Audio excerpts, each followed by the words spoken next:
موضوع الدرس التخویفات فی احوال الآخرہ، سورۃ التکاثر، تفسیر ابن کثیر۔ الحمد للہ رب العالمین، والصلاة والسلام علی اشرف الانبیاء وسید المرسلین سیدنا محمد وعلی آلہ واصحابہ اجمعین۔ اللهم صل على سيدنا محمد وعلى آل سيدنا محمد كما صليت على إبراهيم وعلى آل إبراهيم في العالمين إنك حميد مجيد۔ أعوذ بالله من الشيطان الرجيم، بسم الله الرحمن الرحيم۔ ألهاكم التكاثر حتى زرتم المقابر، كلا سوف تعلمون ثم كلا سوف تعلمون، كلا لو تعلمون علم اليقين لترون الجحيم ثم لترونها عين اليقين ثم لتسألن يومئذ عن النعيم۔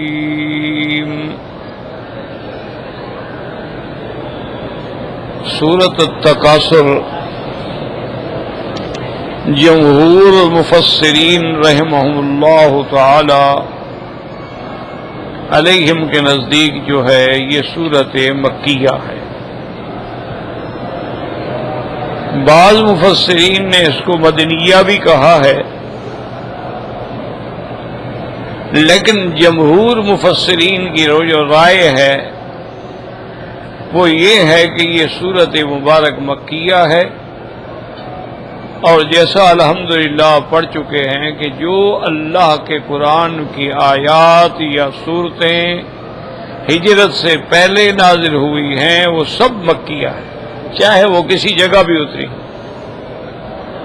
اور جو آیات اور صورتیں ہجرت کے بعد نازل ہوئی ہیں وہ سب مدنیہ ہیں، چاہے وہ کسی جگہ بھی نازل ہوئی۔ تو بہرحال یہ سورت جو ہے سورت مکیہ ہے۔ اس سے پہلے اللہ تبارک و تعالی نے حول قیامت کے بارے میں ارشاد فرمایا تھا کہ جب قیامت ہوگی تو اس وقت کیا حال ہو۔ سورۃ القاریہ میں یہی ذکر تھا کہ جب وہ کھڑکھڑانے والی آئے گی، اور جانتے ہو وہ کیا ہے کہ جس دن انسان ایسے دوڑ رہے ہوں گے جیسے تتلیاں دوڑتی ہیں، پروانے آگ کی طرف دوڑتے ہیں، اور پہاڑ ایسے ہو جائیں گے جیسے اون دھنی ہوئی اڑ رہی ہو، روئی ایسے جیسے روئی کے گالے اڑتے ہیں۔ اس کے بعد پھر اللہ نے ذکر فرمایا تھا کہ جن کی تولیں اعمال کی بھاری ہو جائیں گی ان کی زندگی تو بہترین ہوگی، اور جن کی تولیں گھاٹے میں ہو جائیں گی تو وہ ان کا ٹھکانہ جو ہے وہ کیا ہے، امہ ہاویہ۔ اور ہاویہ کیا ہے؟ ایک ایسی شدید نار ہے، ایسی شدید آگ ہے کہ دنیا کی آگ اس کے سامنے کچھ بھی نہیں ہے، بلکہ 70 جز میں سے صرف ایک جز۔ اب اللہ تبارک و تعالیٰ بتلاتے ہیں کہ اتنی بڑی ہولناک قیامت آنے کے باوجود لوگ غفلت میں پڑے ہوئے، تو ان غفلت سے مرے ہوں کو جگانے کے لیے اللہ تبارک و تعالیٰ نے یہ صورت اختیار فرمائی کہ الہاکم التکاثر، کہ تم لوگوں کو مشغول کر رکھا ہے۔ تکاثر کا کیا معنی ہوتا ہے؟ بڑھوتری، یعنی مال کا بڑھنا، اولاد کا بڑھنا، جائیداد کا بڑھنا، اسی میں تم پڑے ہو، تمہیں قیامت بھول گئے، تمہیں قیامت یاد ہی نہیں۔ اور یہ غفلت ایسی ہے کہ تم اس میں اتنے ڈوب گئے ہو کہ حتیٰ کہ زرتم المقابر کے پہنچو گے اپنے قبروں کو، جب قبروں کو دیکھو گے پھر بات ختم ہو۔ اسی لیے ایک حدیث مبارک میں آتا ہے کہ میرے آقا نے رحمت دو عالم صلی اللہ علیہ وسلم نے فرمایا کہ ہر ابن آدم اکثر جو ہے کہتے ہیں مالی مالی، میرا مال، میری دولت، میری، فرمایا کیا ہے تمہارا؟ ما اکلت فافنیت، جو تم نے کھایا ختم ہو گیا. ما لبست فابلیت، جو تم نے پہنا وہ بسیدہ ہو گیا. ما تصدقت فامضیت، البتہ جو تم نے خیرات کیا ہے وہ اللہ کے آگے جمع ہو گیا. ورنہ تو مال کیا ہے؟ انسان جو ہے دنیا کے اندر کھانا پینا اور اس کے بعد ہر چیز کا ختم ہو جانا. تو اس لیے اس صورت میں اللہ تبارک و تعالی. اچھا، تکاثر ایک لفظ ہے تکاثر اور ایک لفظ ہے تفاخر، یاد رکھو، تکاثر اور تفاخر. تکاثر کا معنی ہوتا ہے کسی کثرت پہ ناز کرنا. جیسے کہ قبائل عرب تھے مکہ مکرمہ کے اندر، وہ بھی اپنا مقابلہ کرتے تھے. وہ کہتے کہ میری اولاد زیادہ ہے، وہ کہتا نہیں میری اولاد زیادہ ہے. وہ اپنے پردادوں سے گنتے کہ میرے دادے کی اتنی اولادیں، فلاں کی اتنی، فلاں کی اتنی، فلاں کی اتنی، دیکھو ہمارا عدد زیادہ ہے. وہ کہتے نہیں ہمارا عدد زیادہ ہے. حتیٰ کہ وہ اتنے ضد میں آ گئے کہ انہوں نے کہا اچھا ایسا کرو کہ قبریں گنتے ہیں کہ ہماری قبریں زیادہ ہیں یا تمہاری قبریں زیادہ ہیں. اور اسی طرح ایک ہوتا ہے تفاخر. تفاخر کا معنی کہ فخر کرتا ہے کہ میں بڑا ہوں، میرا خاندان، میرا حسب، میرا نسب، میرا قبیلہ وہ سب سے بڑا ہے. اور وہ کہتے ہیں نہیں میرا قبیلہ سب سے بڑا ہے. تو اللہ کے ہاں یہ تکاثر یا تفاخر دونوں جو ہیں وہ پسندیدہ چیزیں نہیں.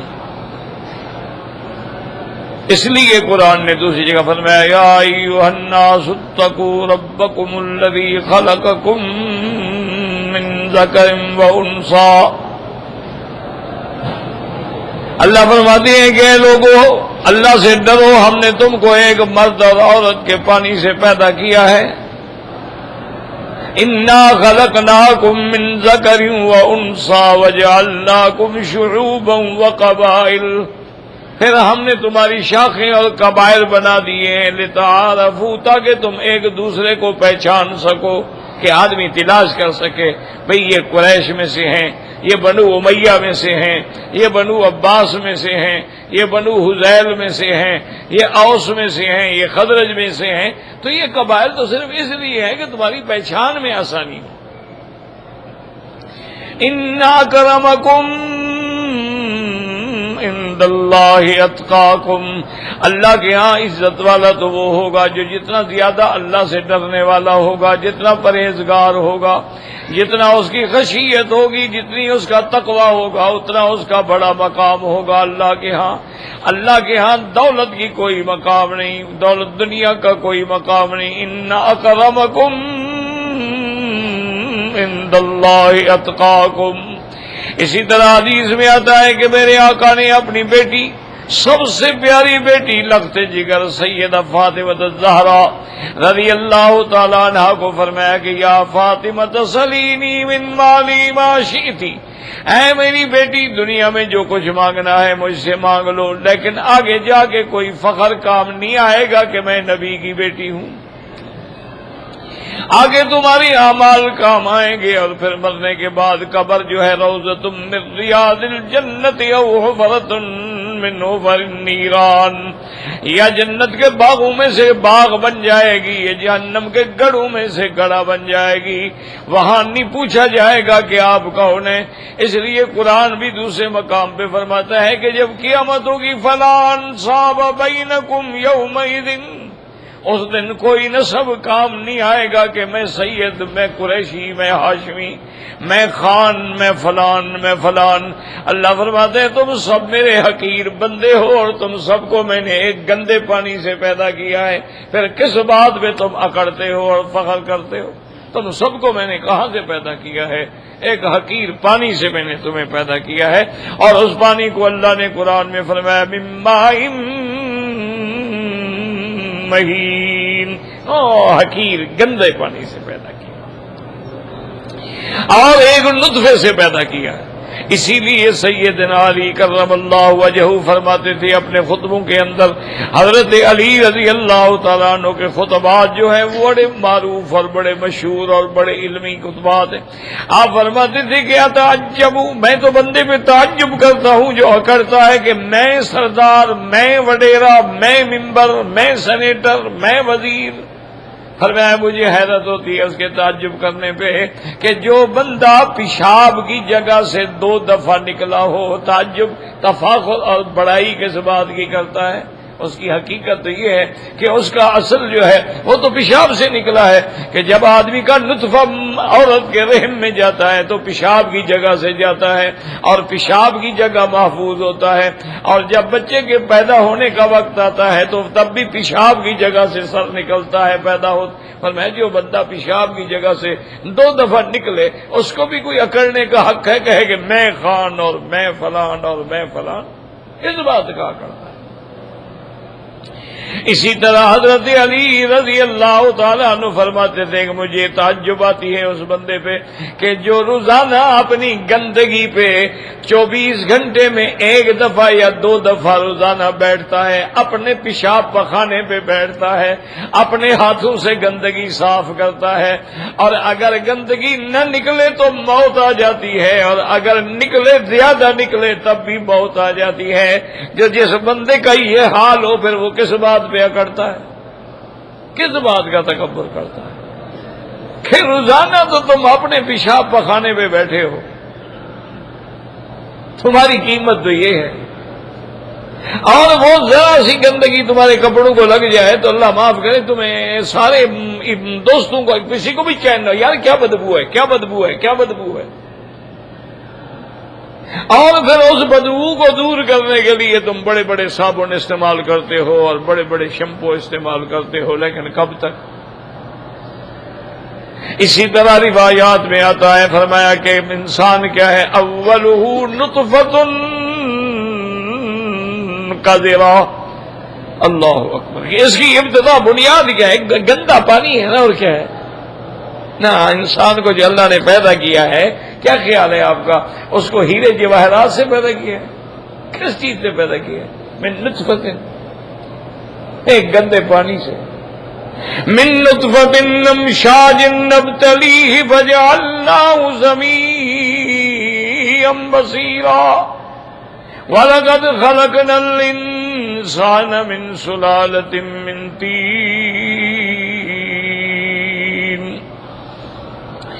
اس کے بعد اللہ فرماتی ہے کہ دیکھو ہم نے بندے کو پیدا کیا، پھر کیا کیا؟ فَجَعَلْنَاهُ فِي قَرَارٍ مَّكِينٍ، پھر عورت کے رحم میں بچے دانی میں اس کو محفوظ کر دیا۔ اس کے بعد جناب پھر میرے اوپر ادوار آئے، نطفتن علقتن مضغتن، یہ تدبر ہوتا رہا۔ پھر جب تم پیدا ہوئے تو کیا لے کے آئے تھے؟ تو فرمایا کس بات کا تکبر کرتے ہو تم؟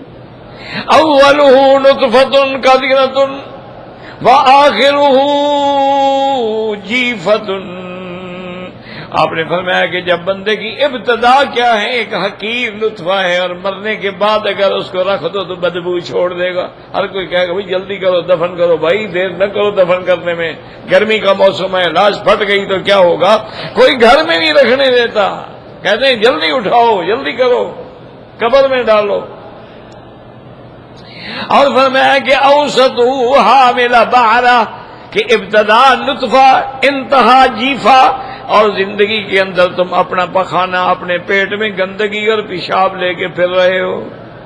تو فرمایا پھر اکڑ کس بات کی ہے، تکبر کس بات کا ہے کہ میں مولوی اور میں خطیب اور میں فلاں۔ اس لیے ایک بزرگ تھے، وہ فرماتے تھے میاں یہ میں نہ کیا کرو، بکری کے ذبح ہونے کے وقت وہ بھی میں کرتی ہے تو ذبح ہو جاتی ہے، تم بھی میں کرو گے تو پھر گردن پہ چھری ہی پھرے گی، پھر آخری علاج یہی ہوگا کہ دیکھو جب بکری کے ذبح ہونے کا وقت ہے وہ بھی بڑی میں کرتی ہے، تم بھی میں نہ کیا کرو۔ وہ ہمارے ہاں ایک بزرگ گزرے ہیں، میں نے تو نہیں دیکھا، نام سنا ہے، حضرت خواجہ غلام فرید رحمت اللہ علیہ، چاچڑا شریف کوٹ مٹھن کا علاقہ ہے، وہاں وہ بزرگ تھے، وہ خود تو بہت صحیح العقیدہ تھے، بعد میں لوگ پیدا ہوئے نعوذ باللہ جنہوں نے سارے عقیدے بھی برباد کر دیے اور بدعات کا گڑھ بنا دیا۔ وہ خود صحیح العقیدہ لوگ تھے اور عالم بھی تھے، ان سے پہلے اور بڑے بڑے عالم تھے، ان تک آ کے علم بھی ختم ہو گیا، بزرگی بھی ختم ہو گئی، بعد میں سب جاہل آ گئے، زاغوں کے تصرف میں عقابوں کے نشیمن۔ ورنہ یعنی آپ دیکھیں کہ کسی آدمی نے ان سے مسئلہ پوچھا کہ حضرت یہ پیر فقیر بزرگ اولیاء جو ہیں ان کو بھی علم غیب ہوتا ہے؟ فرمایا جو اللہ کے سوا کسی غیر میں علم غیب کا عقیدہ رکھتا ہے فقیر کے نزدیک وہ کافر مشرک مر کے مرے گا۔ علم غیب خاص ہے خدا است، ان کی کتاب میں ہے باقاعدہ اشارات فریدی میں، علم غیب خاصہ خدا است و خاصۃ الشیء لا یوجد فی غیرہ، خاصہ کا معنی یہی ہوتا ہے جو دوسرے میں نہ ہو، یعنی وہ ایسے عقیدے کے لوگ تھے پکے۔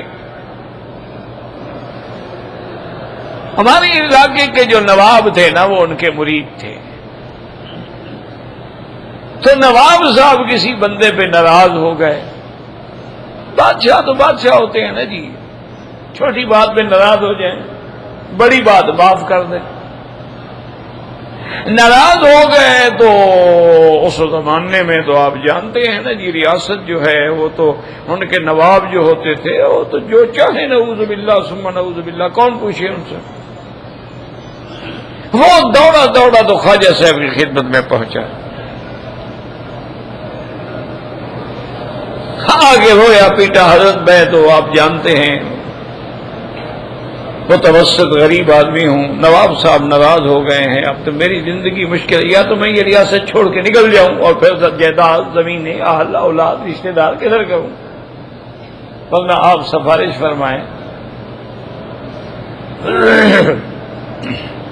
حضرت نے فرمایا بھی قلم دوات لے آؤ، قلم دوات لے آئے تو اس پہ لکھا کہ نواب صاحب السلام علیکم، ریاستی میں لکھا زیر بڑھ زبر نہ بڑھ ورنہ پیش کوسی، تین حرف ہوتے ہیں نا، تین اعراب ہے نا، جر فتح ضمہ، یعنی زیر زبر اور پیش، تو کہا زیر بڑھ نیچے والا بڑھ، زبر نہ بڑھ اوپر والا ورنہ تیرے اوپر بھی پیش آ جائے گا۔ تو جب نواب صاحب نے پڑھا تو اس نے کہا بھائی وہ میں نے اس کو معاف کیا، اس کو کچھ الٹا پیسے بھی دیے، معافی بھی مانگی اور جان چھڑائی، تو مانا یہ ہے کہ میں نہ کرو، زیر بنو، عاجز بنو، اللہ کو عاجز پسند ہے۔ حدیث مبارک میں ہے کہ ترزقون بضعفائکم، اگر یہ غریب لوگ دنیا میں نہ ہوتے تو تمہیں تو رزق بھی نہ دیا جاتا، تم تو ان کی وجہ سے رزق کھا رہے ہو۔ یہ مساکین جب اللہ کے آگے روتے ہیں اور اللہ سے دعائیں کرتے ہیں تو تب تمہیں رزق ملتا ہے۔ حضرت حسن بصری رحمت اللہ علیہ جیسی عظیم شخصیت جو ہے، ان کے پاس اگر کوئی سوال کرنے والا آتا، مانگنے والا آتا تھا، اور اس کو چادر بچھا کے دیتے، بڑا اکرام کرتے، بٹھاتے اور فرماتے ہؤلاء برید الاخرہ، بھئی یہ ہماری ڈاک لے کے جنت میں پہنچانے والے لوگ ہیں، ان کی عزت نہیں کریں گے تو کس کی کریں گے؟ ان کو ہم صدقہ دیں گے تو یہ اللہ کے دربار میں پہنچائیں گے نا۔ اس لیے ہمیشہ یاد رکھیں کہ انسان کو ہلاک کرنے والی چیز جو ہے وہ یہی تکاثر ہے اور تفاخر ہے۔ ابو جہل کو کیا مار گیا؟ یہی تفاخر مار گیا کہ انا عظیم ھذا الوادی، میں مکے کی وادی کا سب سے بڑا ہوں، تو انجام کیا ملا؟ جہنم۔ امیہ کو کیا ملا؟ عتبہ عتیبہ کو کیا ملا؟ اور جو غریب تھے، مظلوم تھے، محروم تھے، محزون تھے، سیدنا بلال، اس کو کیا مقام ملا؟ رضی اللہ عنہ۔ کہ ایک دفعہ حضرت ابو بکر رضی اللہ تعالیٰ غصے میں آ گئے، انسان ہے، اتنی بات ہے، تو غصے میں کہہ بیٹھے کہ یا ابن امۃ السودا، اے کالی ماں کے بیٹے. حالانکہ یہ بات غلط نہیں تھی، حضرت بلال بھی کالے تھے، ماں بھی کالی تھی. حضرت بلال روتے ہوئے حضور کی خدمت میں آ گئے کہ یا رسول اللہ، آج ابو بکر نے مجھ پر تانا دیا ہے کہ میں کالی ماں کا بیٹا ہوں، میں کالا ہوں، میری ماں کالی ہے، ہمارے دل تو نور ایمان سے منور ہیں، پھر اس کو کیا حق پہنچتا ہے کہ مجھے تانا دے. حضور پاک نے حضرت صدیق کو بلایا، فرمایا قلت کلمۃ، تم نے ایک ایسی بات کی ہے اگر میں دریا میں ڈال دوں دریا بھی کڑوا ہو جائے گا، فوراً بلال سے معافی مانگو، کہیں اللہ بلال کی وجہ سے ناراض نہ ہو جائے. سیدنا ابی بکر نے حضرت بلال سے معافی مانگی، اور پھر جب تک زندہ رہے ہمیشہ کہتے تھے سیدنا بلال، پھر کبھی بلال نہیں کہا، ہمیشہ فرماتے سیدنا بلال، سیدنا بلال. بھئی یہ تو ہمارا سردار ہے. تو اس لیے قرآن نے فیصلہ کر دیا ہے کہ نہ تمہاری شکلیں دیکھی جائیں گی، ان اللہ لا ينظر الى صورکم ان ولکن ينظر الى اعمالکم، اللہ تمہارے اعمال کو دیکھیں گے. اللہ تبارک و تعالیٰ کے ہاں تمہارے اعمال کی قیمت ہوگی، وہاں یہ نہیں ہوگا کہ تمہارا حسب کیا تھا، نسب کیا تھا، خاندان کیا تھا، اور تم کس قبیلے سے تعلق رکھتے تھے. یہ تو دنیا کے تعارف کے لیے چیزیں. اس لیے اللہ نے فرمایا اچھا تمہیں اس تکاثر نے جو ہے نا غافل کر دی. اللہ لہا لہو، اسی لیے انما هذه الحیات الدنیا الا لہو ولعب، یہ دنیا کیا ہے؟ لہو و لعب ہے. لہو کا معنی ہوتا ہے جس چیز میں آدمی مشغول ہو جائے، اسی لیے لہو الحدیث منع ہے. اسی لیے ہر وہ چیز منع ہے جس میں آدمی مشغول ہو کے اللہ کی عبادت کو بھول جائے، اللہ کے ذکر کو بھول جائے، تو یہ لہو میں آتا ہے. کہتے ہیں محاورات میں اللہانی یعنی شغلنی، مجھے اس چیز نے مشغول کر دیا کہ میں بھول گیا. اللہ پاک فرماتے ہیں اچھا تمہیں اسی مال کی بڑھوتری نے اتنا مشغول کر دیا ہے کہ تم سب بھول گئے، حتیٰ زرتم المقابر، آ گئے قبروں میں. اسی لیے میرے مدنی پاک کی حدیث مبارک ہے کہ فرمایا کہ ابن آدم کو اگر ایک سونے کی بھری ہوئی وادی دے دو پھر بھی کہے گا ایک اور ملنی چاہیے، اگر دو مل جائیں پھر کہے گا اور ملنی چاہیے. لا یملأ فا ابن آدم الا التراب، فرمایا کہ ابن آدم کا منہ جو ہے نہیں بھرے گا مگر قبر کی مٹی بھرے گا.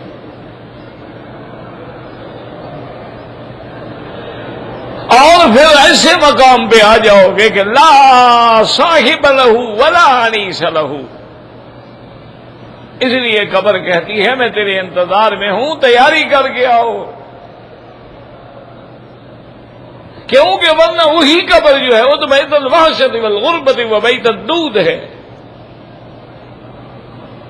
اس لیے اللہ تبارک و تعالی نے اس صورت میں تنبیہ فرمائی کہ الہاکم التکاثر حتی زرتم المقابر کلا سوف تعلمون ثم کلا سوف تعلمون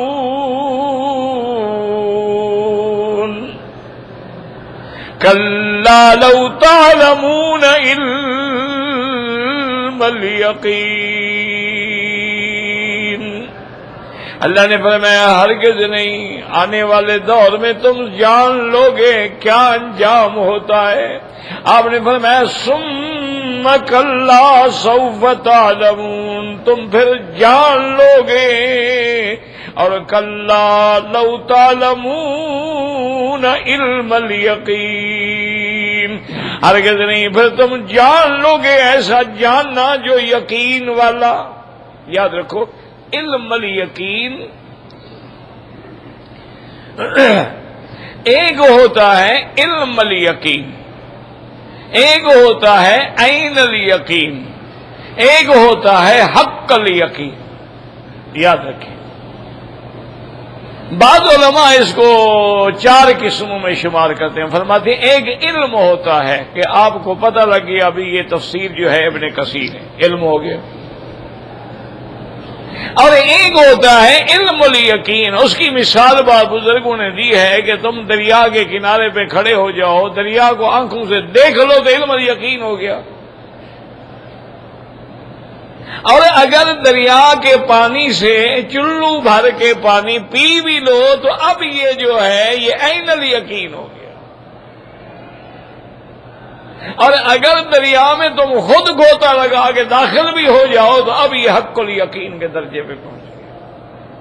پہلے دیکھا تھا تو علم الیقین تھا، پچلو لیا تھا تو عین الیقین تھا، جب تم خود دریا میں داخل ہو گئے تو اب حق الیقین.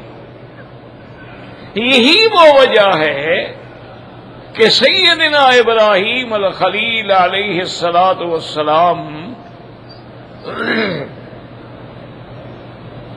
نے اللہ سے درخواست کی، رب ارنی کیف تحیی الموتی،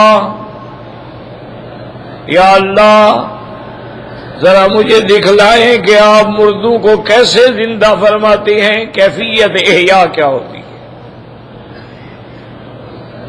قال ولم تؤمن قال بلا ولكن ليطمئن قلبی. اللہ نے فرمایا کیا تمہارا ایمان نہیں ہے کہ میں مردے زندہ نہیں کروں؟ یا اللہ میرا ایمان ہے، لیکن میں چاہتا ہوں کہ میرا علم اتنا بڑھ جائے کہ وہ مشاہدہ ہو جائے اور میرے اطمینان قلب کا ذریعہ بن جائے. ورنہ علم تو حاصل تھا حضرت ابراہیم الخلیل کو، مارنے والا بھی خدا ہے، جلانے والا بھی خدا ہے، اور موت کو پیدا کرنے والا بھی خدا ہے، حیات کو پیدا کرنے والا بھی خدا ہے. لیکن وہ اپنے علم کو اس مقام پہ لے جانا چاہتے تھے کہ جب آدمی عین الیقین سے گزر کے حق الیقین پہ آ جاتا. اس لیے انہوں نے عرض کیا کہ مولا میرا ایمان ہے ولیکن لیطمئن قلبی، بس طمانینت قلب کے لیے میں وہ نظارہ اپنی آنکھوں سے دیکھنا چاہتا ہوں. اللہ نے فرمایا اچھا خذ اربعۃ من الطیر، چلو 4 پرندے پکڑو.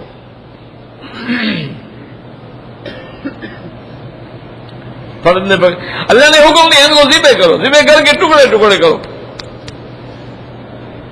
اور ان کے گوشت کو آپس میں ایسے ملا دو. اب سارا گوشت مل گیا، ڈھیر بن گیا. پر میں اسے تھوڑا تھوڑا لے کے پہاڑوں پہ رکھ دو، کوئی اس پہاڑ پہ، اس پہاڑ پہ، اس پہاڑ پہ، اس پہاڑ، اور دیکھتے رہو. اور پھر اچھا اب ان پرندوں کو آواز دو. یا اللہ وہ تو ٹکڑے ٹکڑے ہو گئے، ریزہ ریزہ بن گیا، تو آواز تو دو نا، دیکھو نا میری قدرت. ثم ادعوهن یاتینک سعیا، تم پکارو وہ دوڑتے ہوئے آئیں گے. میرا اللہ پرندے تو اڑتے ہیں. اللہ نے فرمایا ہم ابراہیم کا علم بڑھانا چاہتے ہیں، اگر اڑ کے آتے تو پھر بھی علم یقین حق الیقین پہ نہ پہنچتا. ہو سکتا ہے یہ اور پرندے ہوں وہ نہ ہوں، نہیں اس کے سامنے دوڑتے ہوئے آئے تاکہ دیکھ لیں. ثم ادعوهن یاتینک سعیا واعلم ان اللہ عزیز حکیم. اور ابراہیم جان لے کہ اللہ غالب بھی ہیں اور حکمت والے بھی ہیں. اللہ تبارک و تعالی غالب ہیں اور اللہ تبارک و تعالی حکمت والے بھی ہیں. تو اس لیے اس کو کہتے ہیں کہ عین الیقین کے منازل پہ بندہ پہنچ جائے.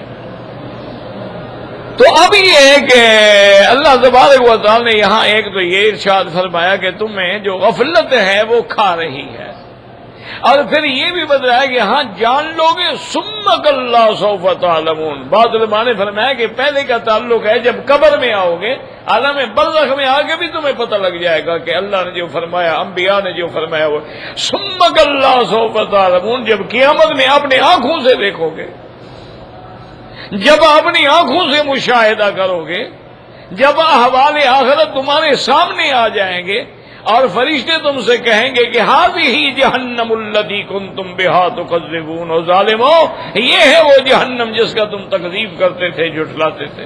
افسحر ھذا، دیکھ لو کہیں یہ جادو کی تو نہیں ہے.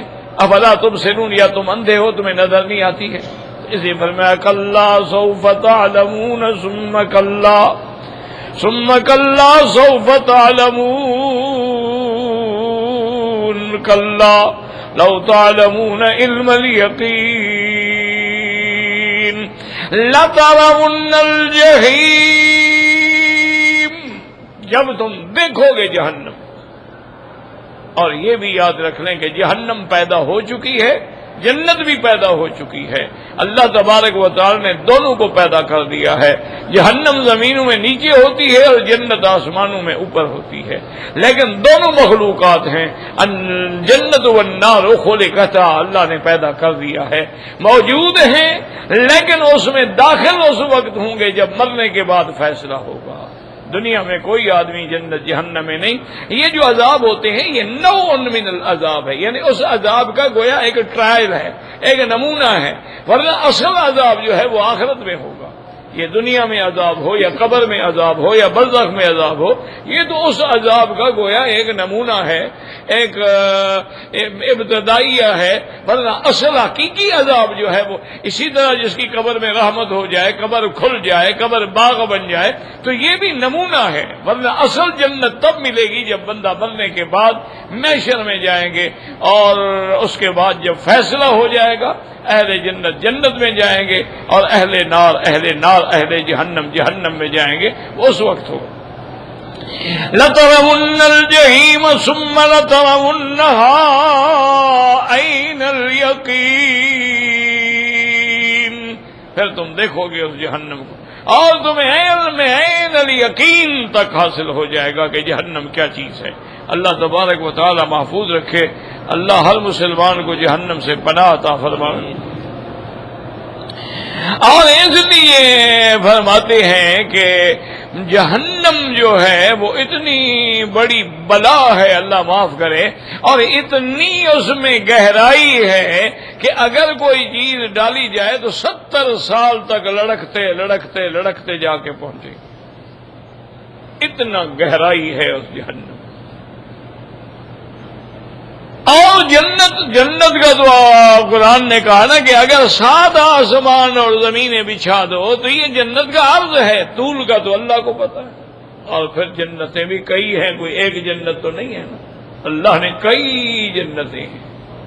اس لیے فرماتے ہیں ثم لتسألن یومئذ عن النعیم، اور پھر اس دن تم سے ہر نعمت کے بارے میں پوچھا جائے گا کہ میں نے جو تمہیں نعمت دی تھی، میں نے تمہیں عقل دیا، میں نے تمہیں صحت دی، میں نے تمہیں آنکھیں دی، میں نے تمہیں ہاتھ دیے، میں نے تمہیں حواس خمسہ دیے، میں نے تمہیں دولت دی، میں نے تمہیں عزت دی، تم نے اس کو کہاں خرچ کیا؟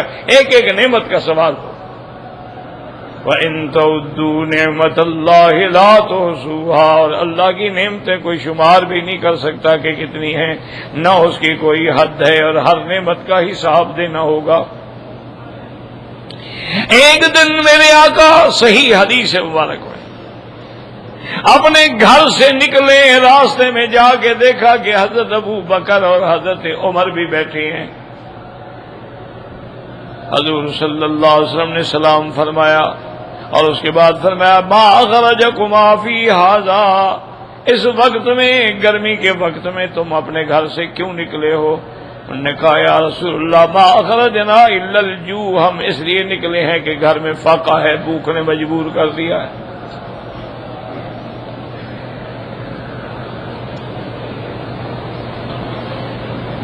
اللہ اکبر.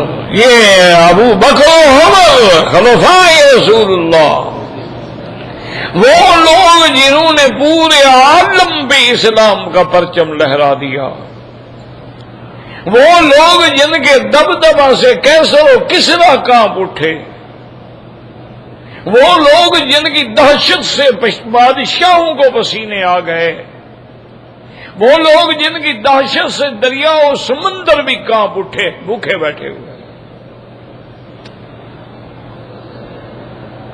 حضور نے فرمایا کہ ابو بکر عمر ما اخرجنی الا الجوع، مجھے بھی اپنے گھر نے بھوک نے نکالا ہے، میں بھی بھوک کی وجہ سے آیا.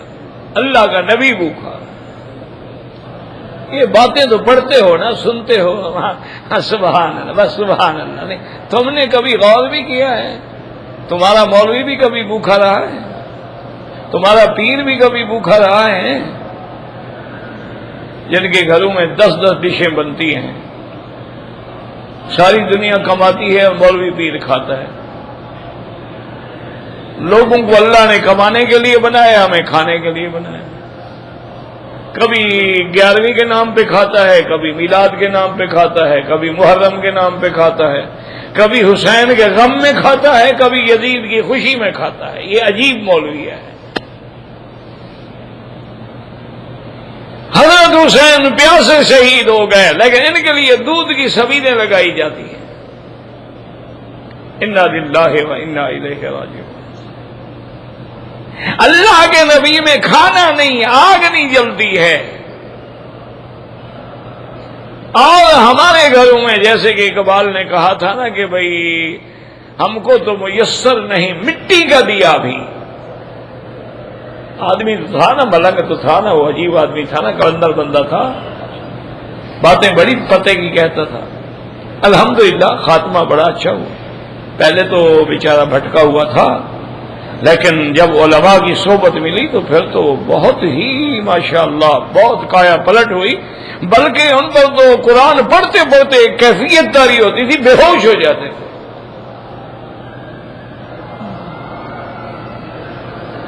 تو اس نے کتنی عجیب بات کی ہے، کہتے کہ ہم کو تو میسر نہیں مٹی کا دیا بھی، اور گھر پیر کا بجلی کے چراغوں سے ہے روشن۔ یہ دیکھیں جو مقتدائے خلق ہے، جو ساری مخلوق اور انبیاء کے امام ہیں، بھوک ہے، گھر میں کھانے کو کچھ نہیں۔ حضور نے فرمایا کہ بھی مجھے بھی بھوک نے، چلو فلاں دوست ہے انصاری صحابی، اس کا باغ ہے، اس کے باغ میں چلتے ہیں، چلو کھجوریں تو مل جائیں گی۔ تو حضور بھی اور ابو بکر اور عمر بھی آپ کے ساتھ آئے، اور جب اس انصاری کے باغ میں داخل ہوئے تو اس کی بیوی نے کہا مرحباً بضیوف الکرام، مرحبا مرحبا، کہنے لگی آج ہمارے خوشی کا دن ہے کہ ایسے مہمان اللہ نے میرے گھر میں بھیجے ہیں۔ انہوں نے کہا حضور میرا خاوند تو پانی لینے کے لیے گیا ہے، آپ تشریف رکھیں۔ اتنی دیر میں وہ انصاری بھی آ گیا، جلدی سے دوڑا، ماشاءاللہ اس کے پاس ایک چھوٹا بکری کا بچہ تھا، فوراً ذبح کیا، گوشت بنایا، اور اس کے بعد کھجوریں لایا، ٹھنڈا پانی لایا، گوشت بنا کے سامنے رکھا۔ حضور پاک نے، صحابہ نے، سیدنا ابو بکر عمر نے تناول فرمایا، اور اس کے بعد انہوں نے فرمایا ثم لتسألن یومئذ عن النعیم۔ ابو بکر عمر یہ نہ بھول جانا قیامت میں پھر سوال ہوگا اس نعمت کے بارے میں۔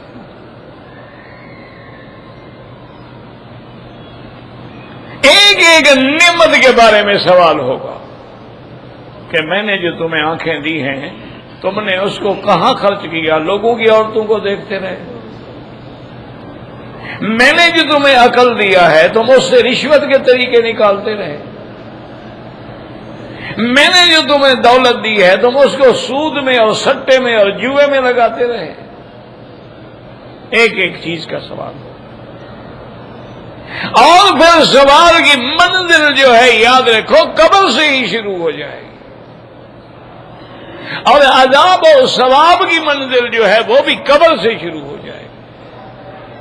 تو اس لیے حضور پاک نے فرمایا کہ ابو بکر و عمر یاد رکھو قیامت میں، حتیٰ کہ حضرت عمر رو پڑے کہ یا رسول اللہ اس طرح ہمارا دن گزر رہے ہیں اور کبھی اللہ نے کچھ کھانے کے لیے، اس کا بھی سوال فرمایا۔ ہاں اس کا بھی سوال ہو، کیونکہ اللہ نے قرآن میں فرما دیا ہے ثم لتسألن یومئذ عن النعیم، کہ جو نعمتیں ہم نے آپ کو کی ہیں ان کے بارے میں پوچھا جائے گا۔ بس دعا یہ کرو کہ اللہ ہمیں بغیر حساب کے معاف کر دے۔ اگر پوچھا گیا نا پھر ہم نہیں بچتے، کیونکہ حضور نے بھی فرمایا ہے، آپ نے فرمایا کہ منوقشہ، اگر مناقشہ ہو گیا کہ تم نے یہ کام کیوں کیا تھا، سمجھو عذاب آ گیا۔ بس دعا یہی کرو کہ وہ کریم ہیں، وہ رحیم ہیں، وہ خود فرماتے ہیں کہ میں ستار ہوں، میں غفار ہوں، تو اب وہ ستر کا معاملہ فرما دیں، مغفرت کا معاملہ فرما دیں، رحمت کا معاملہ فرما دیں، ورنہ لیکن رحمت کے معاملے کو مانگنے کے لیے یہ مانا نہیں ادھر رحمت مانگتے رہو ادھر نافرمانیاں بھی کرتے رہو، یہ مانگنا نہیں ہوتا ہے، یہ تو اور گستاخی ہے کہ اللہ سے معافی بھی مانگ رہے ہو لیکن جی نماز تو نہیں پڑھ سکتا، نیند نہیں کھلتی جی صبح کو، باقی تو خیر میں پڑھ لیتا ہوں، صبح کو نیند نہیں کھلتی، ڈیوٹی ہو تو کھلتی ہے، ڈیوٹی ہو تو 2-3 گھنٹے پہلے اٹھ کے بیٹھ جاتے ہیں کہ کہیں لیٹ نہ ہو جائے، لیکن اللہ کی نماز کے لیے نیند نہیں کھلتی ہے۔ یاد رکھو ایک ایک چیز کا سوال ہوگا اور اللہ تبارک و تعالی ہمیں اپنے احکام پہ چلنے کی توفیق عطا فرمائے۔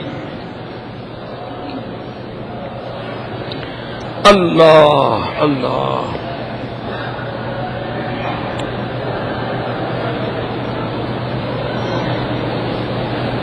کہتے جی کہ میں پاکستان سے یہاں نوکری کرنے کے لیے آیا ہوں، حج کرنا چاہتا ہوں، میرے اوپر قرضہ بھی ہے، لیکن جس کا قرضہ ہے وہ مجھے پریشان نہیں کر رہا، لیکن قرضہ تو ہے میرے اوپر، تو کیا میرا حج ہو سکتا ہے؟ بالکل ہو سکتا ہے۔ اللہ کے بندے یہ لوگوں نے مسئلہ سمجھا نہیں۔ ایک یاد رکھو کہ مثال کے طور پہ تمہارے اوپر قرضہ ہے، لیکن اب تو تم مکے میں آ گئے ہو نا، مکے سے 2 کلومیٹر پہ رہتے ہو تو گویا حرم میں رہتے ہو، اب یہاں سے حج کرنے کے لیے تو تمہیں 100 ریال زیادہ سے زیادہ چاہیے، اور پیدل جاؤ تو 50 ریال چاہیے، تو پھر حج کیوں نہ کرو بھائی؟ اس میں قرضے کی کیا رکاوٹ ہے؟ وہ مسئلہ یہ ہے کہ ہم اپنے ملک میں رہتے ہیں اور اخراجات ضروریہ کے علاوہ ہمارے پاس 4 لاکھ روپیہ ہے، حج فرض ہے، میں داخلہ دے سکتا ہوں، لیکن میں نے 4 لاکھ قرضہ دینا ہے یا 3 لاکھ قرضہ دینا، تو پہلے قرض ادا کرو، بچے تو حج کرو، نہ بچے تو نہ کرو۔ وہ مسئلہ یہ ہے قرضے کا کہ بھئی اگر تمہارے اوپر قرضہ ہے اور تم نے قرضہ دینا ہے اور حج کا داخلہ بھی آ گیا، اب اگر حج کے داخلے میں 3 لاکھ روپے دیتے ہو تو قرضہ ادا نہیں ہوتا، تو پہلے قرضہ ادا کر، اس کے بعد اگر اللہ پیسے دے دے تو حج کر دینا، اور نہ دے تو پھر اللہ کی مرضی۔ ایک یہ مسئلہ سمجھ لو۔ دوسرا مسئلہ یہ ہوتا ہے کہ آپ کے ہاں مثلاً بڑے بڑے مل آنر ہیں، کارخانے دار ہیں، بڑے بڑے تاجر ہیں، وہ بھی تو سارے مقروض ہوتے ہیں نا، ان پر بھی تو قرضہ ہوتا ہے کہ جی کسی نے 2 کروڑ لیا ہوا ہے، کسی نے 3 کروڑ لیا، لیکن باقی جو جائیداد گھر میں موجود ہے ان پر بھی حج فرض ہے، یہ نہیں کہ میں تو قرضہ دینا ہے اور 2 کروڑ قرضہ دینا ہے، 20 کروڑ کی تو تیری جائیداد موجود ہے، کس قسم کا قرضہ ہے تمہارا؟ ان کو بھی حج کرنا ہو۔ اب چونکہ تم حرم کے قریب 2 کلومیٹر پہ رہتے ہو تو اس کا معنی ہے کہ تم حدود حرم میں رہتے ہو، لہذا تمہارا حج بھی افراد ہوگا اور صرف حج کی نیت کرو گے، اور تم پر حج کی بکری بھی واجب نہیں ہے، اب مقروض ہو، مسافر ہو، جو قربانی ہے وہ بھی تم پر واجب نہیں ہے۔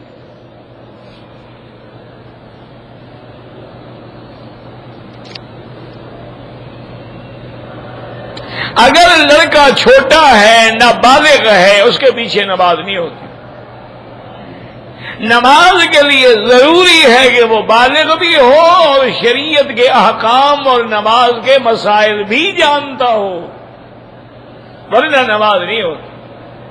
بعض علماء کا اس میں اختلاف ہے کہ کیا اگر نابالغ بچہ تراویح پڑھاتا ہے، وہ کہتے ہیں تراویح پڑھ سکتے ہیں، لیکن بہرحال راجح قول یہی ہے کہ جب تک بالغ نہ ہو کوئی نماز بھی نہ پڑھو اس کے پیچھے، اور پھر نماز کے مسائل بھی جانتا ہو۔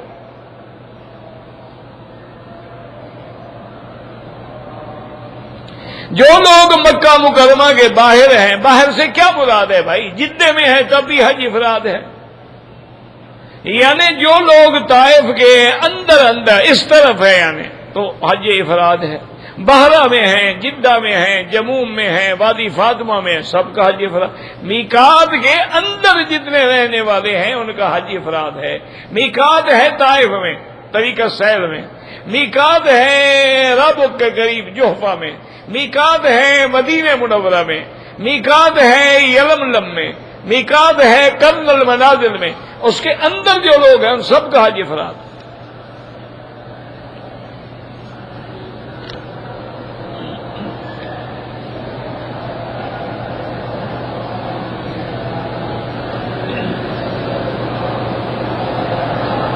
کہتے ہیں جی کہ میری فیملی جو ہے، میں مدینہ منورہ میں مقیم ہوں، میری فیملی وزٹ پہ آئی ہے، میرا ایک بیٹا 15.5 سال کا ہے، ارادہ تھا کہ وہ حج کرے لیکن اس کے اسکول کے داخلے کا مسئلہ ہے، وہ واپس جائے، کوئی حرج نہیں، چلا جائے، پھر جب اللہ توفیق دے گا کر دے گا، کوئی مسئلہ نہیں۔ اگر وہ بیچارہ تعلیم سے محروم ہو جائے، اس کا سال مارا جائے تو اس کو آپ نہ روکیں، وہ جائے داخلہ دے۔ ہاں اگر کوئی حل ہے، رہ سکتا ہے تو حج کے مہینے چونکہ شروع ہو گئے، حج کر کے چل جائے، ورنہ جا سکتا ہے، کوئی مسئلہ نہیں۔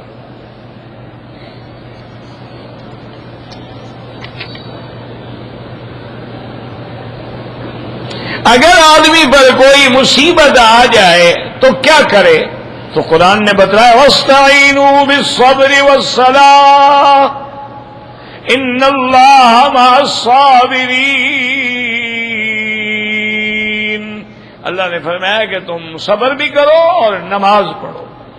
میرے آقا رحمت دو جہاں صلی اللہ علیہ وسلم بھی اذا حضبہ امر بادر الی الصلاۃ، جب بھی کوئی عمل پیش آتا تو آپ نماز نماز نماز، اسی سے اللہ ان مصیبتوں کو ٹال دیتا ہے۔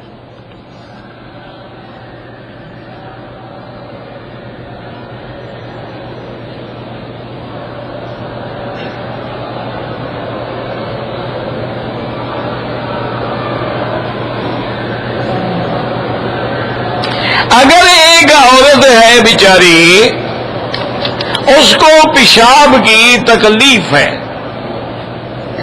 یعنی وضو کرنے کے بعد ایک نماز سے دوسری نماز تک بھی وہ پیشاب کنٹرول نہیں ہوتا، لازم پیشاب آ جاتا ہے، تو کوئی بات نہیں ہے، آپ ہر نماز کے لیے نیا وضو کریں اور پھر اگلی نماز تک چاہے وضو نہ بھی رہے، قطرہ نکل بھی جائے، تم نماز پڑھ سکتی ہو۔ مثلا تم نے وضو کیا ہے مغرب کو، تو اب عشاء تک طواف کرو، نماز پڑھو، چاہے قطرہ نکل جائے، نیچے اپنا پیڈ وغیرہ کوئی چیز باندھ لیں تاکہ اللہ کا گھر جو ہے وہ خراب نہ ہو۔ تو ہر نماز کے لیے نیا وضو کرو، اور جو آپ نے نیچے انڈر ویئر یا جو چیز ہے اس کو اسی وقت جب حمام میں گئے اسی وقت تھوڑا سا پانی سے دھو لیا، بس کوئی ضرورت نہیں پہلے صابن سے دھو اور سکھاؤ، تھوڑا دھو لیا اور پہن لیا۔ حج میں بھی ایسے کوئی بات نہیں ہے، ایک دو کپڑے اپنے ساتھ رکھ لیں، کوئی مسئلہ نہیں، ہر نماز کے لیے نیا وضو کرتے رہیں۔ یہی تو اللہ کی حکمت ہے نا کہ اللہ نے حج کعبے میں نہیں رکھا، اللہ نے حج مدینے پاک میں نہیں رکھا، اللہ نے حج مینا عرفات مزدلفہ میں رکھا، تو میدان ہے، جا کے بیٹھ جاؤ، جہاں مرضی ہے بیٹھ جاؤ، وضو ہے نہیں ہے۔ تو اس لیے کوئی غم نہ کریں، مجبوری ہے، بیماری ہے، اس کا حل کوئی نہیں، اللہ کے ہاتھ میں ہے۔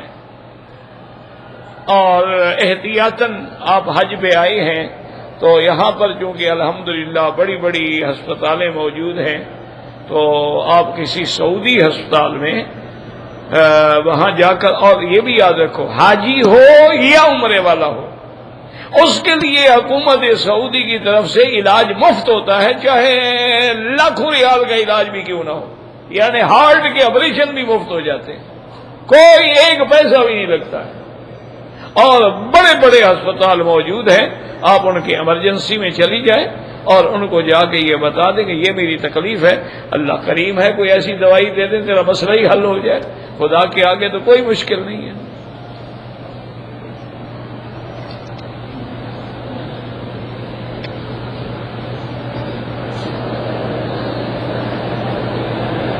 کہتے ہیں جی کہ ہم نے مسجد عائشہ سے احرام باندھ کے عمرہ کیا، ٹھیک ہو گیا، پھر ہم مدینہ منورہ گئے، وہاں سے بھی عمرہ کیا، وہ بھی ٹھیک ہو گیا، جتنے مرضی ہے عمرے کو، نفلی عبادت ہے۔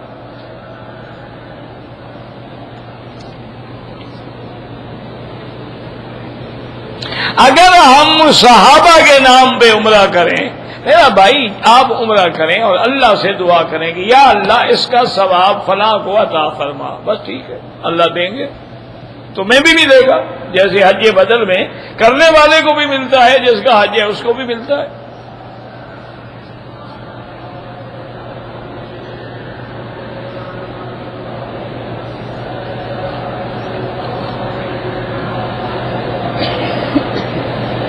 کہتے ہیں جی کہ ہم خدام الحجاج ہیں، جب ہم اپنے ملک سے آئے تو ہمیں احرام نہیں باندھنے دیا گیا، اس پر تو آپ پہ کوئی دم نہیں۔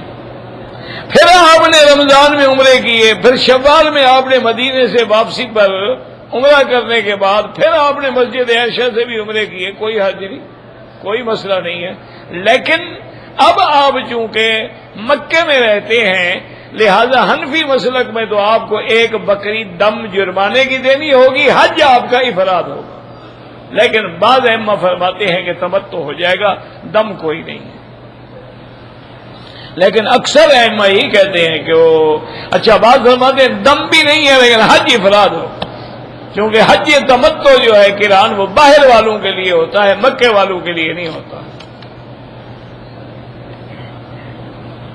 اگر ہم عصر کی نماز کے بعد طواف کریں تو مسلک ابو حنیفہ رحمۃ اللہ علیہ میں 2 رکعت مغرب کے بعد پڑھیں، چونکہ ایک حدیث ہے میرے مدنی کی جو صحیح حدیث ہے سیاہ ستہ کی کہ فجر کے بعد کوئی نماز نہیں جب تک سورج نہ نکلے، عصر کے بعد نماز نہیں جب تک کہ سورج غروب نہ ہو جائے، اور یہ سیاہ ستہ کی حدیث ہے۔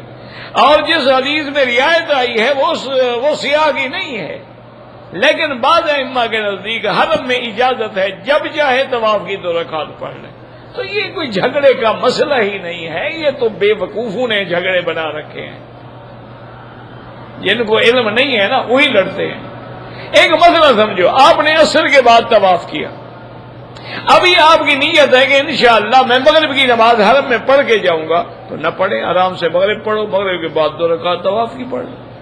اگر قافلہ جا رہا ہے، مجبوری ہے، بس نکلنے والی ہے، مدینے پاک جانا ہے، پڑھ لو، چلے جاؤ، کوئی مسئلہ نہیں، کوئی ایسی لڑائی جھگڑے والی بات نہیں ہے۔ طواف کے 2 رکعت پڑھنے کے بعد دعا مانگے، بالکل دعا مانگے، طواف کے اندر بھی دعا قبول ہوتی ہے، مقام ابراہیم پہ بھی دعا قبول ہوتی ہے، حتیم کے اندر بھی دعا قبول ہوتی ہے، ملتزم پر بھی دعا قبول ہوتی ہے، حجر اسود کے سامنے بھی دعا قبول ہوتی ہے۔ یہ دعا مانگنے کے تو مقام ہے، رحمت کی تو جگہ ہے، اسی لیے دعا پائے ہیں۔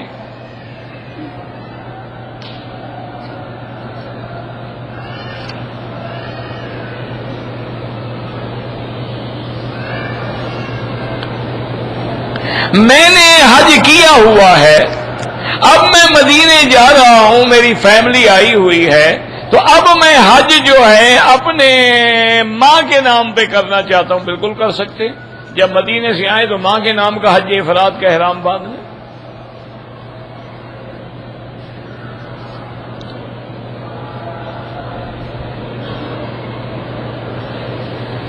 بہرحال جو مکے میں رہنے والے ان کا حج افراد ہے۔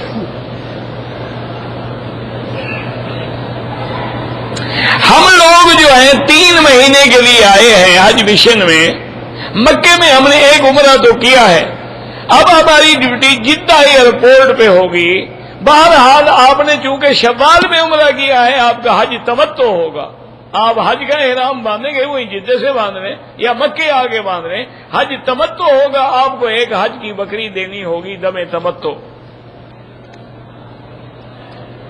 کعبۃ اللہ پر جب نظر پڑے تو دعا بالکل منظور ہوتی ہے، لیکن جب آدمی پہلی دفعہ آ کے دیکھتا ہے پہلی نظر پڑنے سے، اسی لیے ویسے بھی دعا ہے کہ اللہم زد بیتک ھذا تشریفا و تکریما و تعظیما و محابتا و برا و تقوی، لیکن تمہیں جو بھی زبان میں آئے مانگو، جو دعا چاہو مانگو۔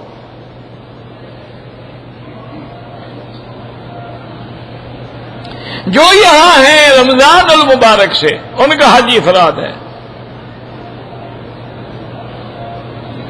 میں نے اپنا حج کیا ہوا ہے، اپنی والدہ کا حج کروں، بالکل کریں، آپ کا حج افراد ہے، کوئی بکری ضروری نہیں، خوشی سے دینا چاہو دے دینا۔ جب آپ طواف شروع کریں تو بسم اللہ اللہ اکبر، لیکن دوبارہ جو دوسرا چکر ہے پھر صرف اللہ اکبر وللہ الحمد، بسم اللہ ابتدا میں پڑھی جاتی ہے، ہر چکر میں نہیں۔ بعض علماء فرماتے ہیں کہ ہر چکر میں بھی ابتدا کر رہا ہے نا، گویا اس چکر کی پڑھ سکتا ہے، ورنہ بہتر یہی ہے کہ پہلے بسم اللہ اللہ اکبر وللہ الحمد اور بعد میں اللہ اکبر وللہ الحمد۔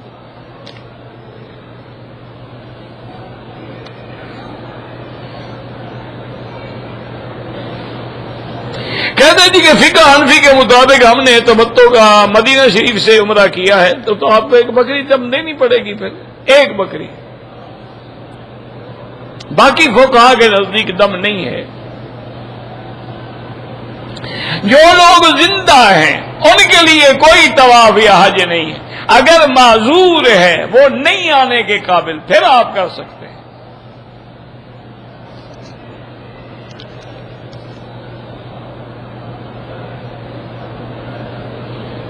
کہتے ہیں جی کہ ہمارے ملک میں ایک فرقہ ہے، جب حضور کا نام آئے تو انگوٹھے چومتے ہیں، یہ خالص بدعت ہے۔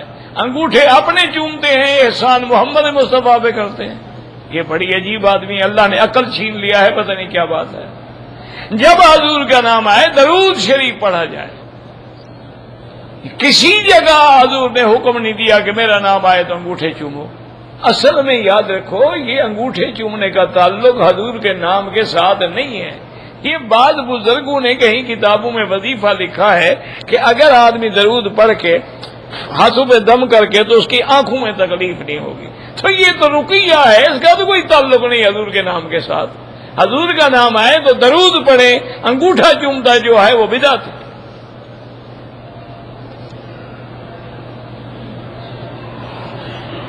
کہتے ہیں جی کہ ہمارے حضرات جو ہیں مکہ مدینے میں بھی تصویریں بناتے، اللہ ہدایت دے، اور کیا کریں بھائی، انا للہ و انا الیہ راجعون۔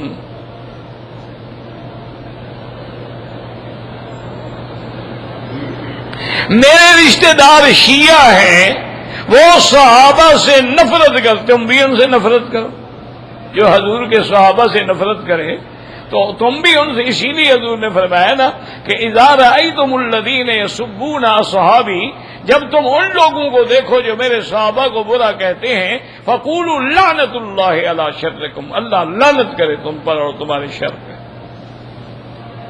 واللہ اعلم، ربنا تقبل منا انک انت السمیع العلیم وتب علینا انک انت التواب الرحیم۔